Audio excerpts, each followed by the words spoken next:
मैं एक बात बोलता हूं, भारतीय जनता पार्टी का पदाधिकारी या जिलाध्यक्ष के नाते से बोलता हूं, अगर यही हाल चलता रहा तो जनता को लेकर रास्ते पे आऊंगा।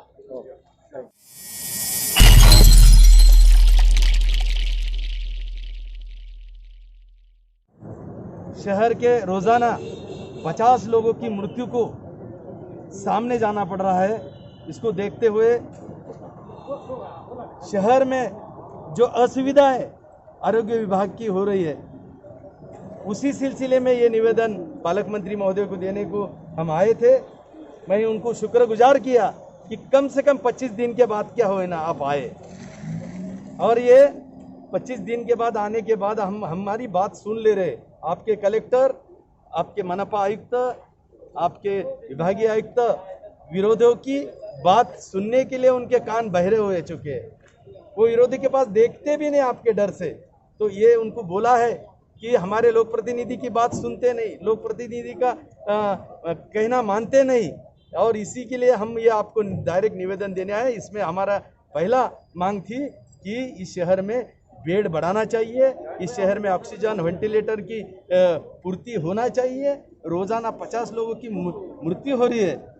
ये सिर्फ बेड न होने की वजह से, वेंटिलेटर न होने की वजह से, ऑक्सीजन की पुरवठा न होने की वजह से हो रही है। औषधियों की कमी है, औषधियों की कई हॉस्पिटल में मिल रही नहीं। इसका फायदा प्राइवेट हॉस्पिटल उठा रहे हैं और गरीब से गरीब लोगों की लूटमार चल रही है। ये लूटमार रुकना चाहिए।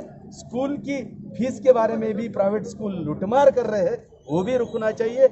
इस भयभीत अवस्था में शहर के नागरिक होते हुए मनपा आयुक्त एक तरफ से सबके नंबर दे रहे हैं कि जिसको बेड उपलब्ध नहीं, ये नंबर पे बात करना। ये शहर 12 लाख लोगों का शहर है। ये 12 लाख शहर में एक नंबर, इसके कॉल सेंटर खोलना चाहिए और कॉल सेंटर के मुताबिक इस शहर की आरोग्य व्यवस्था लगाना चाहिए। ये हमने भी मांग की है। दूसरी मांग हमने की है कि जो मनपा आयुक्त ने वाटर टैक्स, मालमत्ता टैक्स, एमएससीबी ने वीज का टैक्स, वीज बिल भरना, जो 20% ब्याज लगा के वीज बिल भरा ले रहे हैं, और ये कोरोना का फायदा लेके लोग डरे हुए देखते हुए ये जो मारा इन सभी लोगों ने की है। एक तरफ ऐसा मारा करना, दूसरी तरफ शहर को 7 दिन के बाद पानी देना। ये नागरिक सुविधाओं को भी पूरी यशस्वी रीत्या मैनेजमेंट नहीं हो रही है, और ये सभी विस्कळित योजनाएं को लेके उनको सब हमने बताया, और इसको ठीक करने के लिए हमने निवेदन किया, हाथ जोड़कर निवेदन किया। कम से कम 25 दिन के बाद आए तो 25 मांगों की सुधारना तो भी आप करो, ये भावना रखते हुए उनको हमने नम्र तरीके से निवेदन किया। और हमने बताया कि जो करप्शन चल रहा है, ये करप्शन भी रुकना चाहिए, क्योंकि कोविड के अवस्था में कोई बात करना नहीं चाहता है, लेकिन प्रशासन जो भ्रष्टाचार कर रही है उसको भी रोक लगना चाहिए। मैंने बताया उनको, पिछले 1 साल में प्रशासन ने जो सेवाएं दी थी उसके मुताबिक ये दूसरे कोरोना के लाट में 5% भी सेवाएं प्रशासन गंभीरता से दे रहा नहीं। प्रशासन को पता है रोजाना कितने लोग निकल रहे हैं, उसकी पूर्ति उन्होंने सरकार को बताना चाहिए। फिर औषध के लिए हो, बेड के लिए हो, सलाइन के लिए हो, वेंटिलेटर के लिए हो, ऑक्सीजन के लिए, हमने सब बताया, उनको मांग भी की है। शहर के बारे में निवेदन देना आया हूं। कौन कहता है भारतीय जनता पार्टी काम नहीं करने दे रही है? आप काम कर रहे हैं क्या?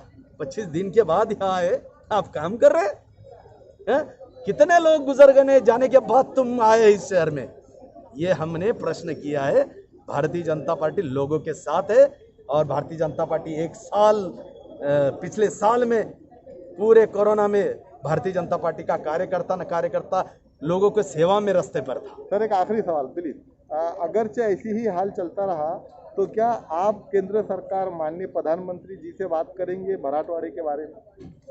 मैं एक बात बोलता हूं, भारतीय जनता पार्टी का पदाधिकारी या जिलाध्यक्ष के नाते से बोलता हूं, अगर यही हाल चलता रहा तो जनता को लेकर रास्ते पे आऊंगा।